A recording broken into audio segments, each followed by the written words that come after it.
I'd say an advantage over, understanding like out of state investing and being able to, understand like different specific markets and being able to, look at the different laws and the Right. tax, rates and things like that in different areas, because I've had to do that when I moved. Like I needed to kind of understand, some of the different laws and whether they're like landlord friendly and things like Hmm. that. Even just investing in single families, Right. that's been really helpful. Your network is your net worth. Come listen to some of the most successful people I know share invaluable knowledge, stories, and advice in real estate, business, and beyond. This is Weiss Advice. Whether you want to take your business or personal life to the next level, look no further. Welcome back to another episode of Weiss Advice. I'm your host, Yona Weiss. My voice is a little hoarse, but it's still me. And today we have Jessica Buck joining us. So I'm really excited to speak with you, Jessica. Welcome to the show. Thank you. Thanks so much for having me. I'm super excited about being Oh, here. it's my pleasure. And it's always a pleasure to talk to you, Yona. Oh, well, thank you. Yeah, we had you recently on one of our LinkedIn lives that we did for the LinkedIn challenge. That was a lot of fun. Guys can go back and check that out. But tell us a little bit about your background. I mean, one thing that is really fascinating to me that I hope we'll get into is that not only are you a real estate investor, but you're still working full time, right? And working for the military nonetheless. So why don't you give me a little of your background before we get into this? Okay, so I am a real estate investor and also active duty military. I started investing about 7 years ago while I was stationed in Clarksville, Tennessee, when I bought my first single family house using VA loan, and then quickly didn't stay there as long as I wanted to, and then quickly moved to about a year and a half, moved to Georgia. And then that, I didn't at the time have enough equity in the house that I purchased in Tennessee. And so I rented it out, and that really just started my journey. It's been amazing. I was hooked after that, just very simple. And then just continued to buy single family homes as I moved around. I've been in the Army for 18 years, so looking to retire shortly. And this is kind of why I decided recently, well, about, a year and a half ago, to scale my portfolio and really wanting to get into, multifamilies. And, not necessarily house hack. This area that I live in right now doesn't have a lot of opportunity for house hacking, but so originally I started thinking about doing, 1 to 4 units or 2 to 4 units by myself, and quickly decided that that was not a good idea. and then got more into learning about syndications and JVs and partnerships and things like that. Oh, cool. Yeah. Just a quick about me. Yeah, no, I mean, there's a lot of opportunities there. I'd love to get into that. One thing you mentioned there, you started with single families, then you have decided to move more into multifamily, whether it's small multifamily. You mentioned house hacking there. For those of you who don't listening to this, who don't understand that term, it's like where you live in one unit and rent out the others, right? Where you have like a small like duplex or fourplex. So they call that house hacking. That's an incredible strategy if it works in your area. And similar to where I live, there's nothing, like almost nothing available for something like that. That makes it reasonably, something you can do. So therefore, you have to find other ways to make real estate investing work for you. Obviously, they talk about bigger pockets. Like talk a lot about that. Like if you can do a house hack, like that's the best, right? But it doesn't work for everyone, right? I mean, especially if you're in a career or you're in a place in a community where you want to live, your kids are in schools, et cetera. It makes it more difficult to to move around or to move to an area that wouldn't necessarily be that good just because there's an opportunity to buy a duplex there, rent it out, right? You're not going to move somewhere else just because of that. But tell me why, like, what was it about multifamily that you saw that, okay, you were using the single family method, right? You're getting a few properties and, investing here and there. What made you kind of turn that? You mentioned maybe retiring, but what made you decide you want to, okay, let's move into a different asset class, something that's going to be more scalable? That's a great question. So I live in right now the Northern Virginia area.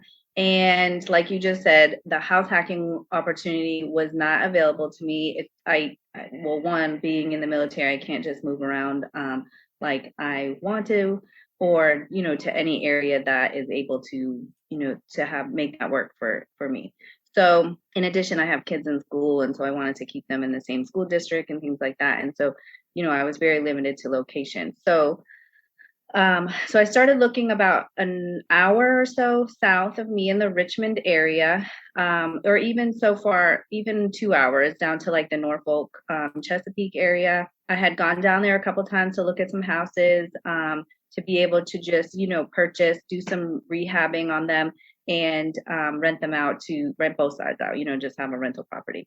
I did that a couple times, and then just some of like some of the houses that I was looking at, just the purchase price and the rehab and everything, it was just a lot. Like I didn't have the capital to be able to do all that by myself, right? So I'm like, hey, how do I do this, right? Like, how do I make this work? How do I get into multifamilies?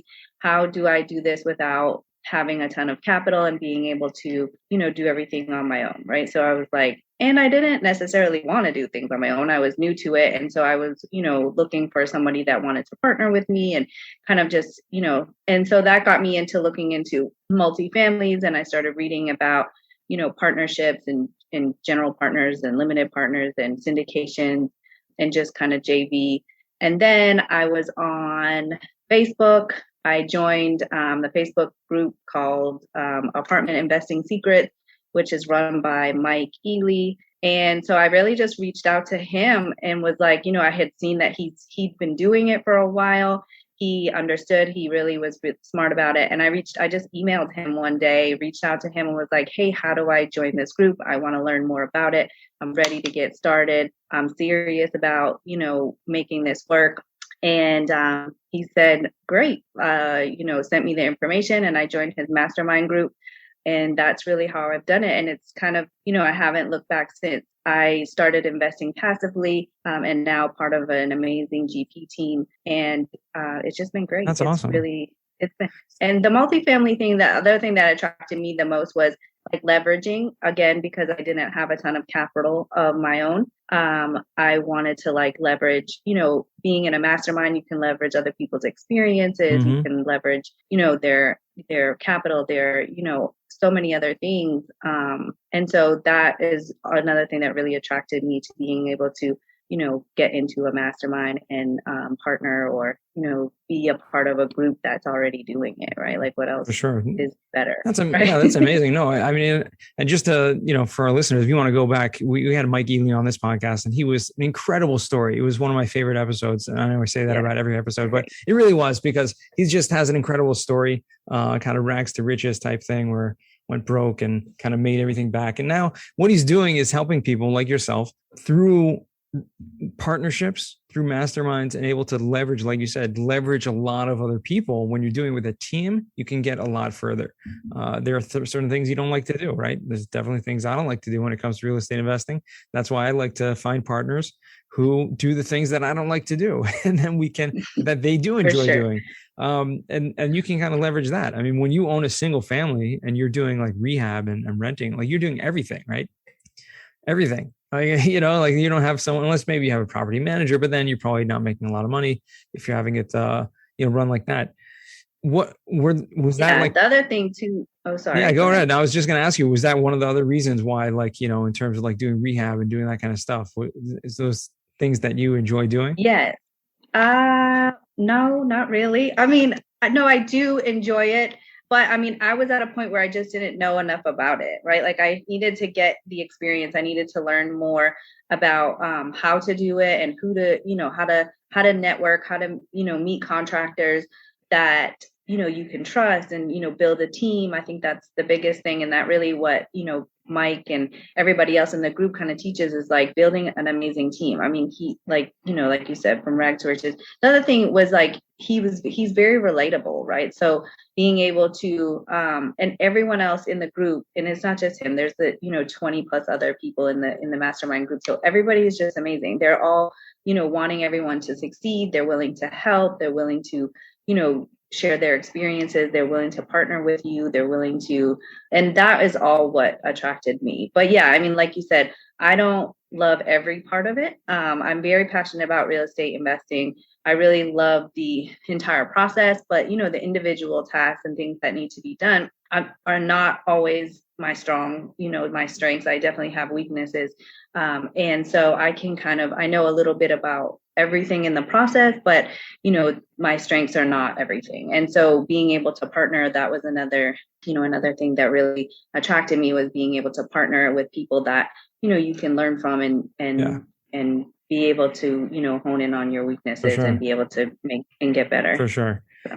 Tell me a little bit about your experience in the military. I mean, as long as it's not classified, right? I mean, what do you, what's your role? You've been obviously a career, you said 18 years so far. I'm a legal administrator, which is a warrant officer in the JAG Corps. And so now, big things, basically what I do is manage the legal office in the Army. So each installation has a legal office with an SJA, which is kind of like a top attorney. They advise the commanding general. Mm-hmm. And then they have an entire office of people that include, administrative law and military justice and legal assistance and claims and things like that. And so I'm basically the office manager of all of those, different legal areas.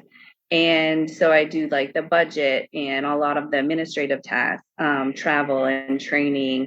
And I do a lot of project management things like, building new courtrooms and things like that. Mm-hmm. And so all of that has really assisted me in being able to, network, because the biggest part of our job is networking with other staff sections and being able to work with them. We do hiring actions and a whole bunch of different stuff. And so that's all really helped me in, with building a good team in the real estate mm-hmm. arena and being able to network and kind of work with other people, and all of that has, and I really love doing it. So it's been kind of, I wouldn't say easy, but I love it. And so it's hard work, but it's something I'm very passionate about, and I enjoy doing it. Wow. So you're like, so you're really like running projects, when it comes to office manager and things like that. When the legal department, that's something that, regardless, obviously it's part of the Army. So it's this whole ecosystem in there.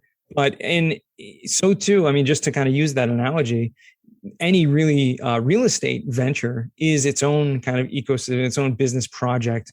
I think a lot of those probably skills, whether it's, the underwriting, whether it's the managing asset management, where you're dealing with a lot of different contractors, you're dealing with a lot of different vendors, kind of keeping that streamlined, those processes, those probably comes really strong and in handy to use those skills. Absolutely. Yeah. I've done 2 different courtrooms and 2 different duty stations installations, which, like you said, dealing with outside vendors and contractors. That whole project is exactly that, dealing with like technology and, mm-hmm. Upgrading the courtrooms, and then, just like measuring out, how far it is from the podiums to, all that stuff is required. And yeah, that has definitely been helpful with me in real estate investing as well. Yeah, very cool. I think it is like most people who come from different careers, different things going to real estate, obviously some of our skills translate over into what we're doing, and you kind of use what you're good at, use what you have experience with, and kind of leverage that, bring that to the table. I think you have a very powerful, skills in those things that you've done. But I'm just curious, has this, career been something that you've had to move around a lot? You mentioned you were in Tennessee at one point, now you're in Virginia. Is it something that with the Army, I know a lot of people in the Army or in the military are stationed in different places and kind of moving around from place to place. Has that been your experience also? For sure. I've lived in like 8 different places, probably 2 or 3 different countries. Yeah, I've been to Hawaii, Korea, Georgia, Virginia. This is my 2nd time in Virginia, Tennessee, Texas. So yeah, it's been a heck of a ride, right? And I'm like, as I'm looking towards, retirement, I do kind of, reflect sometimes and just look back at like all the different places that I've been. And that has also been super helpful for investing in real estate. And I think that that's kind of why, that my foundation being in the military, and when I joined, 18 years ago, I never expected to be a career soldier. I don't know. I think most people don't. And I just wanted it to be a foundation, which it definitely has. It's been set me up for the rest of my life, and I'm excited for the future. Mm-hmm. But it has it has really given me I'd say an advantage over, understanding like out of state investing and being able to, understand like different specific markets and being able to, look at the different laws and the Right. tax, rates and things like that in different areas, because I've had to do that when I moved. Like I needed to kind of understand, some of the different laws and whether they're like landlord friendly and things like Mhm. that. Even just investing in single families, Right. that's been really helpful. And so understanding, I mean, Hawaii was very different than, say Virginia or, so it's just understanding like the local laws and things like that has definitely been helpful. And being moving around so much, That's a great point. being able to kind of to navigate those, different areas and those different markets and, stuff like that has definitely been helpful. That's a great Yes, point. I Yeah. have I mean, moved around a lot. yeah. I mean, I know, have you obviously, I mean, if you're moving around a lot, the properties that you own are in different states, in different places. So a lot of what you've been doing is kind of uh, would you say out of state investing, meaning not locally, or was it? I think you mentioned the first property you bought when you were living in that location in Tennessee. Is that right? But then kind of moving there, and what's kind of the vision with that now? Yeah. Yeah. So with the single families, most of the time I did live in them first. So, when I purchased the home, I lived in them. And then when I moved, they became rental properties. And I just, obviously, so that was very helpful because I was able to kind of, network with the property managers before I left. I understood the market. I understood, the rents, like what, market rents were at the time. I know, kind of what I would be renting it for, things like that. So like I said, that was extremely helpful to be able to live there for a time before I rented them out. So just now, I do invest out of state now just because for multiple reasons, but because depending on, the type of returns you want, this area, the Northern Virginia area is very expensive. As you know, I think you're in New York, correct? Yeah, I mean, there's basically most things on the East Coast are very difficult to make money on Exactly. for Yeah. some And I'm reason from in the Massachusetts. Northeast. Right. Absolutely. I'm from Massachusetts as well. And so that, even that area, which I'm very familiar with, is, high taxes. The property taxes are very high and the property values are high. So yeah, I mean, I just understanding the market and things like that, that's definitely been helpful. And I do look at a lot of out of state properties because of that reason for different, whether I want, to maximize cash flow or, higher Right. appreciation or things like that. So yeah, being Sure. able to move around. Yeah, I mean, it really gives you a lot of options when you're studying markets, like you mentioned, whether you live there or whether it's places where you're just looking into and you're studying the market, you're studying the growth, the population growth, job growth, et cetera. You're able to learn a lot about those places. But I love how you kind of touched on some nuances about different things in terms of taxes or different, landlord friendly laws. That's one reason why most people I know who have invested in the past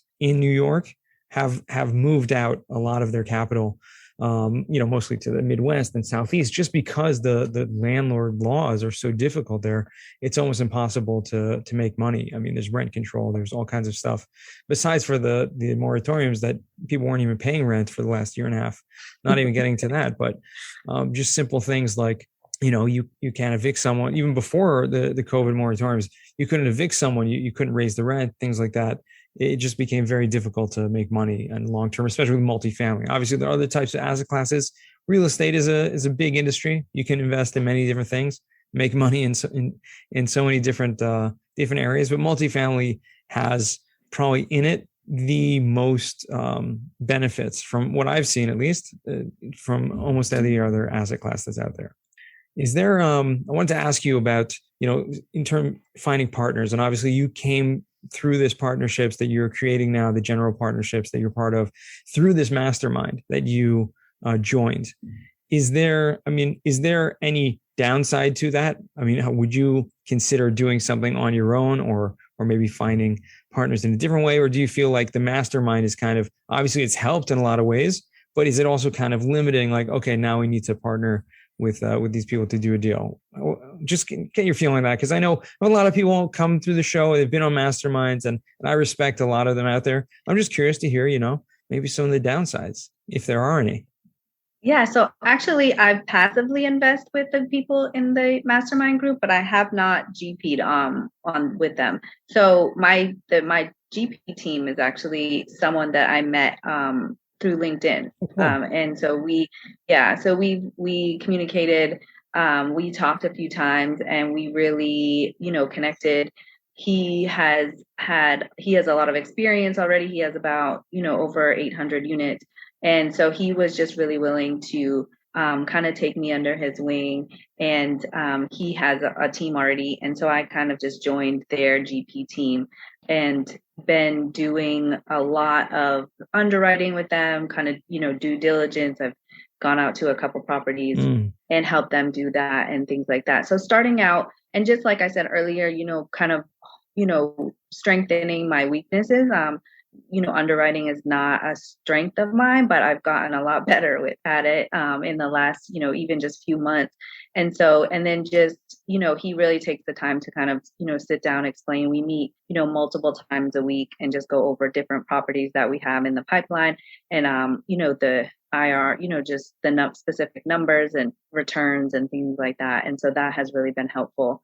Yeah. I mean, with the mastermind, so I know, a few of the members in the mastermind group that I'm in actually have GP'd together and they do, and then they did learn I've met a lot of people in there. We just haven't kind of done a deal together yet. Gotcha. So Okay. I won't say that it's a bad, that I would not, recommend it or anything. I just haven't done that. The GP team that I'm actually involved in, I met, through LinkedIn. So Okay. No, that's great. That's cool. yeah. I want to just kind of get a feeling from different people because but I think it's awesome. I mean, in terms of networking that you met someone through LinkedIn, and I'm a big advocate of LinkedIn, obviously, of a lot of the things that can be done there.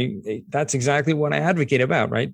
Network, be on there, share about yourself, communicate, engage with other people, and you end up meeting people. And those meeting people may turn into a conversation, may turn into, a Zoom call like this, or may turn into, a number of things, meet in person. And then maybe, eventually you could do business together or maybe even partner together in certain things. So it's incredible the amount of opportunities that are out there and just kind of opens up things. I mean, can you imagine like meeting someone on social media? Like, someone like, would you meet, someone, I guess, ask this question to me, like, would you meet like your spouse online? You know what I mean? Like, what are you talking about? But really, partnering on real estate has a lot to do. It's very much like a marriage, like partnering in a business. It's a long-term partnership, right? You are investing together for over many, many years. And it's kind of crazy, but it's incredible that that can be done. Yeah. You definitely have to trust the people that you work in. I think the initial connection is great, but just, being able to work with somebody on a daily basis to talk to them about, anything that you have going on and not even just business, like your families and, what's going on with them. And if you can connect in a way that, works for you and that it's like kind of a harmonious kind of, partnership and things like that. And they're welcoming enough to be able to, work with you and do things like that, then it's definitely worth it. The mastermind group did get me into kind of, posting more on LinkedIn and things like that. And then joining challenges as, for example, yours. And then Mike also did another one as well. So, I mean, that definitely, expanded my LinkedIn, posting and involvement, definitely for sure. So, I mean, I think without that, I wouldn't have, found the team that I have now. So. That's incredible. It's just amazing to me when I hear it, like, something like that. Also you mentioned from the Facebook group, like you found the mastermind through that. And then there's just so many people really taking strides and making big moves through this. So I'm a big advocate. If you're listening to this and you're not like active on LinkedIn or Facebook in these groups like that, which you probably are, because like, how did you find out about Wise Advice in the first place? But if you're not, like, definitely, I highly recommend it. There's so many opportunities for networking. And again, even if you're going to networking events, right, every day, it can be exhausting, right? I feel like LinkedIn's like a networking event all day, but it's also exhausting sometimes. But you can meet so many people all over the place. So I'm very grateful to have met you through LinkedIn and through Mike Ely and many people that we share in common of those connections. Jessica, I want to transition now to what we call the final four. So these are 4 questions that we ask all of our guests. The first question for you is, what's the worst job that you ever had? So the worst job I've ever had was working in an auto body shop when I was 14. I knew the office manager and I helped her. And I did it because I just knew her and, but it was dirty. It was, getting out in the paint and the auto body and things like that. It did teach me some things, but I would say I would never do that again. Yeah. I mean, listen, that's pretty awesome though. I mean, you definitely learned some things. I'm sure you have used some of those Maybe skills. That started my right. Yeah, that started my office management love. Right. Getting the papers out of the engines. Right. Right. Right. Dealing with insurance companies and stuff. Right. Yeah. I hear that. No, that's no fun. Okay. Well, yeah, we definitely learned from that. That's for sure. What's a book you've read that's given you a paradigm shift? I'd have to say I've read a few, but I think that the first one that I read that really changed my entire thinking about money and, just life was Rich Dad, Poor Dad. Just, and so I actually made my son, I had to bribe him because he's only 15, but I had to bribe him to read the kids version of it as well. And he changed his thinking as a teenager as well. And now asks me a lot of things about investing and real estate and, having assets. And he always tells me when we buy something, is this the liability or is it an asset, And so I think, yeah, that definitely changed my way of thinking. And then so much so that I wanted him to read it and learn from it at such a young age. That's awesome. So, I mean, has he gotten anything? I mean, obviously seeing that difference where you're actually just a mindset, right? Where you see things differently. It opens your mind. I think that's what a paradigm shift is really all about, where you just see things in a totally different light. Like you wouldn't have ever been able to see something like that before. And I think for kids, especially, all of life is really a paradigm shift, right? The more you kind of learn, you're just like opening your mind up and opening your eyes up to see different things and see things in a different way. So I think financial education is so key to kids. And that book is something that has made a difference in not only, my own kids and just what I've shared with them, but in so many people that have come on the show just shared that. So that's awesome to hear. Yeah. Also, yeah, he's looking to get a car soon. And I'm like, that's a liability. Like, he wants to drive soon. So, but yeah, no, it's been great. Yeah, but he's also a kid. Yeah, exactly. But he's also wanting to like house hack at like 18. He's like, if I buy a house, I can sell, I can rent out the other rooms to my college friends and I don't even have to pay for it. I'm like, yeah, absolutely. For sure. Like, I'll help you get it. Yeah, so some things, but yeah, I mean, That's it really gets cool. him just thinking outside of the box and different than, most teenagers don't think about that stuff at that age. Yeah, he's going to be way ahead of the I know I didn't. I know. I for sure did not. I was like, I wish I started at, 18 or 19 years old. Yeah, he's going to be way ahead of the game. That's awesome. I was so excited when I had one of my clients for cost segregation, like copied me on, an email introduction to his son, who's just starting college and had bought a house and was doing a house hacking and renting out the rooms. And he's like, you have to meet him. You got to talk to him. So I was like, so excited. I was like, wow, that's awesome. Right. Here's this guy and his son's really taking it.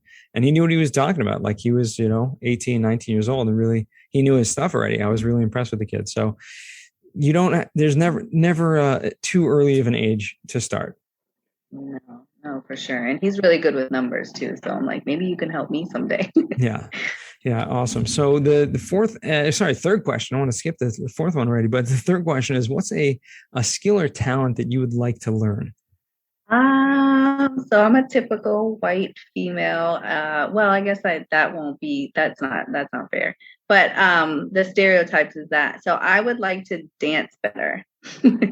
I'm a terrible dancer and all my friends will tell me that. I guess I just don't have like the I don't know, the rhythm, the whatever. So I would really like to be able to dance and not be embarrassed. Even when I'm drinking, I still am a terrible dancer. Well, at least you're probably less embarrassed though at that point. But, Right? No, yeah, that's true. That point, I just don't care as much. Right. It's actually not. It's not such an uncommon thing. We've had several people on the show talk about dancing as one of a skill that they like to learn. So that's or a talent. Yeah, it's really interesting. It's something that I find it can be very not just like an exercise. It can be like it's opening up. It's an art form also. So there's a lot, and it brings out so many different aspects of your the mind, the body, the soul, the whole thing. So it's pretty cool. Good for you. Okay, dancing. So we'll have to maybe partner up. Maybe we'll make a mastermind of all the people that wanted to dance better on the Weiss Advice podcast. Yeah. Get you guys together. That would be fun. So the fourth and final question is going to be, what does success mean to you? So success means to me, so I'd like to be financially free. I think, that's a big one. I'd like to be time free, not being able, not like kind of just doing what I want, what I'm passionate about, what I want, being able to travel and kind of working from traveling. I'm not that I don't want to work all the time, but just being able to do it kind of from anywhere. I don't ever want to work a 9-to-5 job again. I don't really want to ever have a boss that I answer to. I want to have partners and a team and, be able to work together like that. So, and then just creating a legacy for my children. I want them to, not necessarily give them everything, but I want them to not have to see kind of what success looks like. And so set an example for them. And, I want them to work hard as well and, create their own legacy for their children and their family. But I want to, start that for them and be able to, and that they can kind of build on it or create something of their own, but just, something, even just an option for them to be able to kind of, continue what I started and or just be an example for them to work hard. And that's success. Awesome. And it really does, go to show, I think most parents will want that from their kids, right? But it's really about kind of leaving that legacy and giving what over to them and being able to provide for them, but more importantly, giving them the skills, right, that they'll be able to make those decisions and make those choices and make those, right. We can only kind of set them in the right direction, but they're going to end up making whatever choices they want, right? But at least give them as much, what's the word I'm looking for? Availability, I guess, or choices, allowing them to have more choices. Opportunities. Yeah. Awesome. Yeah.